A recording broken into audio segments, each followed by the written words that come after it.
আসসালামু আলাইকুম। কেমন আছেন প্রিয় খামারি ভাই ও বোনেরা? আশা করি সবাই ভালো আছেন এবং সুস্থ আছেন। আমি খুলনা হাঁস মুরগির ফার্ম থেকে মোহাম্মদ আজিজুল ইসলাম রানা বলতেছিলাম।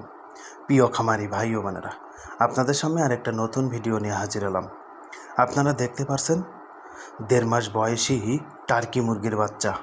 প্রিয় খামারি ভাই ও বোনেরা, আপনারা যদি খামারে টার্কি মুরগির বাচ্চা ওঠাতে চান তাহলে আমাদের স্ক্রিনে দেওয়া নাম্বারে যোগাযোগ করতে পারেন।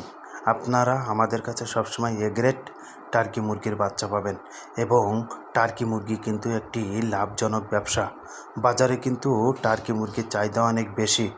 প্রিয় খামারি ভাই ও বোনেরা, একটি টার্কি মুরগির ওজন হয় 10 থেকে 12 কেজি এবং আপনারা বিভিন্ন ধরনের টার্কির মুরগির বাচ্চা পাবেন আমাদের কাছে। প্রিয় খামারি ভাই ও বোনেরা, আপনারা আমাদের খামারের থেকে এসে বাচ্চা নিয়ে যেতে পারবেন এবং আমরা বাংলাদেশের বিভিন্ন জেলায় বাচ্চা দিয়ে থাকি। আসসালামু আলাইকুম। সবাই ভালো থাকবেন, সুস্থ থাকবেন এবং আমাদের পরবর্তী ভিডিও দেখার জন্য আপনাদেরকে অনুরোধ রইল।